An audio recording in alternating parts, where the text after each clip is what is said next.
Hello বন্ধুরা, the little English master চ্যানেলে আপনাদের সবাইকে স্বাগতম। তো চলো আজকে আমি আলোচনা করব রাজ্য জুড়ে যে 34,000 আইসিডিএস অঙ্গনারী কর্মীর এবং সহায়িকা পদের যে নিয়োগ চলছে তারই বিস্তারিত খুঁটিনাটি আজকে কিন্তু আমি আলোচনা করব।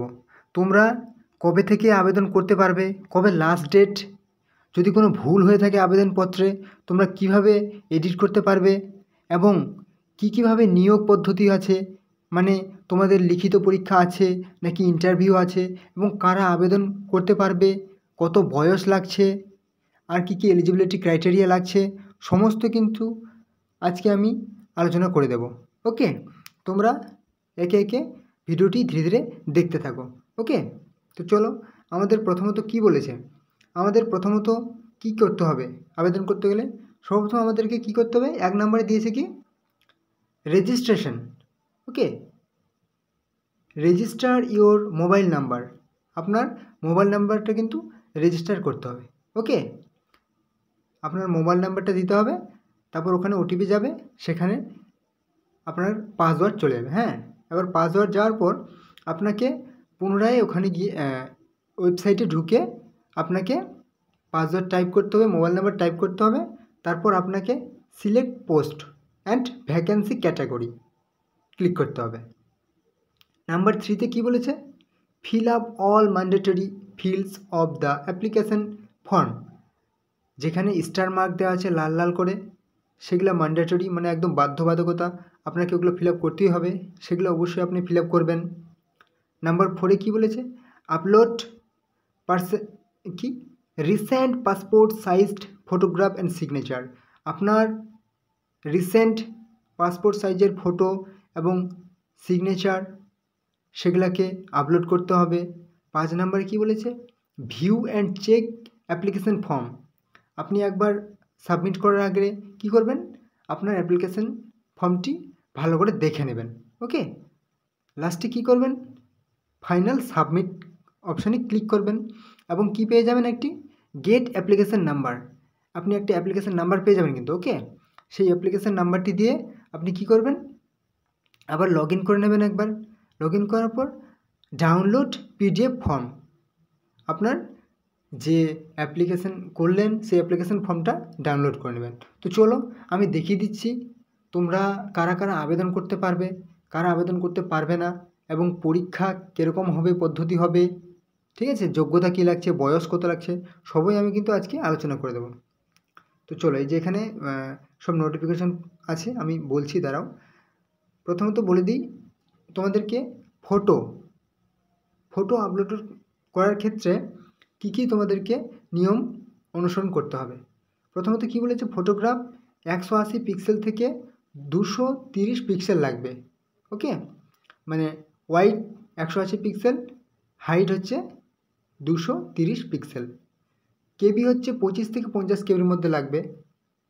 এই যে প্রথমে স্যাম্পল ফটোগ্রাফস দিয়ে দিয়েছে, মানে 1 নম্বর সারিতে যে ফটোগুলো দেখতে পাচ্ছ এগুলা কিন্তু অ্যাকসেপ্ট হবে, কিন্তু নিচের যে দেখাচ্ছে এগুলা কিন্তু অ্যাকসেপ্ট নয়, মানে সাইজের থেকে ছোট যদি হয়ে যায় হবে না, আপনি যদি সানগ্লাস পরে থাকেন তাও হবে না, আপনার যদি শ্যাডো বা ছায়া, মুখের মধ্যে ছায়া থাকে তাও হবে না। শেষ নিচে বলেছি কি, যদি ব্যাকগ্রাউন্ড আপনার যদি ঠিকমতো না হয় তাও হবে না, আপনি যদি অন্যদিকে তাকিয়ে থাকেন তাও হবে না, ঝাপসা যদি হয়ে যায় তাও হবে না, ঠিক আছে, আপনি যদি একটু টেরা করে থাকেন মুখটা তাও কিন্তু হবে না, মাস্ক পরে থাকলেও হবে না, আপনি যদি ব্লাড ইমেজ হয় মানে ঝাপসা ইমেজ হয় তাও হবে না। এবার কি বলেছে, আপনি যে সিগনেচার আপলোড করবেন, সিগনেচারের কি ক্রাইটেরিয়া আছে। ওকে, এখানে বলেছে আপনাকে যে পিক্সেল হতে হবে, আপনি কিন্তু ব্ল্যাক পেন দিয়ে মানে কালো কালি দিয়ে সাদা কাগজের ওপর আপনার সিগনেচারটি দিয়ে দেবেন, লিখে নেবেন, তারপর 140 পিক্সেল থেকে 60 পিক্সেলের মধ্যে রাখতে হবে, 10 কেবি থেকে 20 কেবির মধ্যে রাখতে হবে আপনাকে। ওকে, এখানে দিয়েছে কেমন ছবি কাম্য। ওকে, দিয়েছে এই যে দেখে নিতে পারেন, একবার দেখে নিন, নিচেরগুলো কিন্তু হবে না, শুধু এই যে উপরের গ্রিন কালারের টিক মার্ক আছে এটা হবে। ওকে, কিন্তু আপনি যদি লাল কালার কিংবা নীল কালার ছোটো টেরা দেন ওগুলো কিন্তু হবে না। ওকে, এখানে আপনার কি করতে হবে, একবার রেজিস্ট্রেশন করার পর এখানে কিন্তু আপনি আবার পুনরায় লগ ইন করতে পারবেন। ওকে, তো চলুন আমি এখন কিন্তু পোস্ট ডিটেলসটা একবার দেখিয়ে দিই। তো চলো এবারে আমি একবার দেখিয়ে দিই কারা কারা আবেদন করতে পারবে, কি কি বয়স লাগছে, কোন কোন কীভাবে পদ্ধতির মাধ্যমে নিয়োগ করা হবে, মানে কোন পরীক্ষা হবে, ভাইভা হবে না ইন্টারভিউ হবে না কি লিখিত পরীক্ষা হবে, কতর মধ্যে হবে, সব কিছু আমি একবার দেখিয়ে দিই। তো চলো, এই মুহূর্তে যে ফর্ম ফিল আপ চলছে যে জেলায়, সেটা হচ্ছে মালদা জেলায় কিন্তু এখন ফর্ম ফিল আপ চলছে।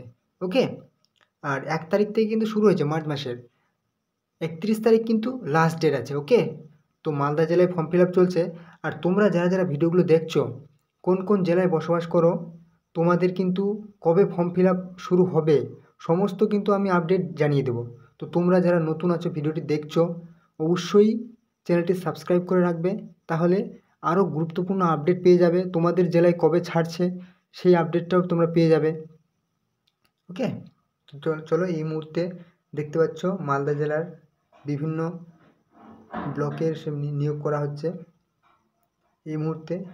চলো আমি একটা ওপেন করে দেখিয়ে দেবো তোমাদের কি কি যোগ্যতা লাগছে। ওকে,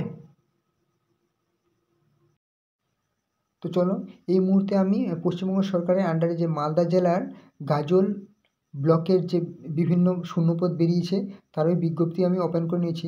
তো তোমাদেরকে বলে রাখি, দুটো শূন্যপদে কিন্তু, দুটো বলছি মানে 2 রকম পদে কিন্তু নিয়োগ করা হবে। ওকে, মানে একটা হচ্ছে অঙ্গনারী কর্মী এবং একটা হচ্ছে সহায়িকা পদে। ঠিক আছে, তো তোমাদের আমি প্রথমত দেখাচ্ছি অঙ্গনারী কর্মীর বিস্তারিত তথ্য জানিয়ে দিচ্ছি, মানে কি কি লাগবে অঙ্গনারী কর্মী নিয়োগের ক্ষেত্রে। ঠিক আছে, তো এখানে কি বলেছে, এখানে বেতন কিন্তু হবে তোমাদের 8.5 থেকে 9,000 বেতন হবে কিন্তু, হ্যাঁ প্রথমত, তারপর ধীরে ধীরে বাড়বে আরও। তো চলো আমি বলে দিচ্ছি কি কি যোগ্যতা লাগবে। ন্যূনতম শিক্ষাগত যোগ্যতা কি বলেছে, উচ্চ মাধ্যমিক বা সমতুল্য পরীক্ষায় পাস হতে হবে, মানে উচ্চ মাধ্যমিক পাস হতে হবে। ওকে, তোমার যদি আরও কোনো যোগ্যতা থাকে সেগুলো কিন্তু এখানে কোনো মানে সেগুলোর কোনো দরকার নেই, মানে উচ্চ মাধ্যমিক পাস হলেই হবে। ওকে, তারপর কি বলেছে, আরও নিচে চলে আসি, নিচে বলেছে বয়স। তোমার কিন্তু বয়স হতে হবে কি 18 থেকে 35 বছরের মধ্যে হতে হবে। ওকে, আর কি বলেছে, স্থায়ী বাসস্থান সংক্রান্ত শর্ত, মানে প্রার্থী যে ব্লকের অঙ্গনওয়াড়ি কর্মী পদের জন্য আবেদন করবে তাকে কিন্তু অবশ্যই সেই ব্লকের যে কোনো গ্রাম পঞ্চায়েতের স্থায়ী বাসিন্দা হতে হবে। ওকে, নেক্সট কি বলেছে, এবারে বলেছে পরীক্ষা। এটা কিন্তু একটা খুব গুরুত্বপূর্ণ বিষয়, পরীক্ষা। তোমাদের পরীক্ষায় কি কি থাকছে, ঠিক আছে, অবশ্যই অবশ্যই অবশ্যই তোমরা জেনে নেবে যে পরীক্ষায় কী থাকছে, নাহলে তো ফর্ম ফিল আপ করে কোনো লাভ নেই। কারণ পরীক্ষাতে পাস হতে পারলেই তবেই তোমরা সিলেক্ট হবে। ওকে, তো চলো পরীক্ষা। পরীক্ষা কিন্তু তোমাদের হবে 100 মার্কের মধ্যে, পূর্ণমান 100 থাকবে। প্রথমে হবে 90 নম্বরের লিখিত পরীক্ষা, সময় থাকবে কিন্তু 2 ঘন্টা। ওকে, তারপরে হবে কি মৌখিক পরীক্ষা 10 নম্বরের। আর হ্যাঁ, যারা বিশেষভাবে সক্ষম শ্রেণীর মানে হ্যান্ডিক্যাপ, তারা কিন্তু 40 মিনিট সময় বেশি পাবে। ওকে, মানে ওদের 2 ঘন্টা 40 মিনিট সময় পাবে। চলো বলি সিলেবাস সম্পর্কে একটু ধারণা তোমাদের থাকা দরকার, কারণ কি কি থাকবে পরীক্ষায়। ওকে, তো বাংলা ভাষায় 150 শব্দের মধ্যে একটি রচনা লিখন। ঠিক আছে, 150 শব্দের মধ্যে বাংলাতে একটা রচনা লিখতে হবে। নাম্বার থাকবে 15 নম্বর, অষ্টম শ্রেণীর মানের কিন্তু। পাটিগণিত 8ম শ্রেণীর মানের 20 নম্বরের অঙ্ক থাকবে। তারপর কি বলেছে, পুষ্টি, জনস্বাস্থ্য, নারীর সামাজিক অবস্থান বিষয়ক প্রশ্ন 15 মার্কের, মানে জীবন বিজ্ঞানের ধরনের প্রশ্ন থাকবে। ঠিক আছে, 15 নম্বরে থাকবে। তারপর বলেছে ইংরেজি ভাষার ক্ষেত্রে কী হবে, অনুবাদ থাকবে। ঠিক আছে, 20 নম্বরে কিন্তু, হ্যাঁ মাল্টিপল চয়েস থাকবে, অনুবাদ থাকবে, 20 নম্বরে থাকবে। তারপরে সাধারণ জ্ঞানের প্রশ্ন থাকবে, জিকে থাকবে 20 নম্বরের, মানে এখানে হয়ে গেল কি 90 নম্বর হয়ে গেল। এবার থাকবে 10 নম্বরের ইন্টারভিউ বা মৌখিক পরীক্ষা। এবার কি বলেছে একটু আরেকটু বিস্তারিত, ইংরেজি ব্যতীত মানে ইংরেজি ছাড়া সকল প্রশ্ন কিন্তু বাংলাতে হবে, কিন্তু ইংরেজি তো ইংরেজিতে লিখতে হবে। আর কি বলেছে এগুলো একটু দেখে নেবে তোমরা। ঠিক আছে, ওই একই কথা বলেছে, আবার ভালো করে বলে দিয়েছে।